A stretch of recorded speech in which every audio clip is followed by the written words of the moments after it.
All right, you got us. It's a fair cop. We were just pretending, that Spinal Tap don't really exist at all. I mean, not in the way that the police do, for example. It was just an illusion, the whole thing.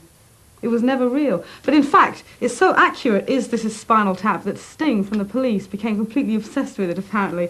Apparently he watched it about 24 times around the time that he was doing his first solo album, on which he had a song entitled The Fortress. So when he was doing his first gigs to promote the solo album, some of the people in his entourage, you remember the sequence where they had this tiny Stonehenge coming down on the stage? They built a tiny fortress to go with his song The Fortress on this album, you see. But what they didn't tell him. So there he is standing, performing, very heartfelt, and all of a sudden this little fortress comes down like this, and the whole audience cracks up and Sting doesn't know what to do, causing some confusion in the ranks apparently, après-gig. But still, that's how seminal a film this is, even if the group doesn't really exist. Did you notice how that guitarist is a dead... He's Jeff Beck, don't you think? You said 3 times this group doesn't exist. They went out on tour. They toured. Just like the Blues Brothers toured, these guys toured. So they're kind of ipso facto, or after the fact group was concocted. But they didn't... This was a satire. How do you know?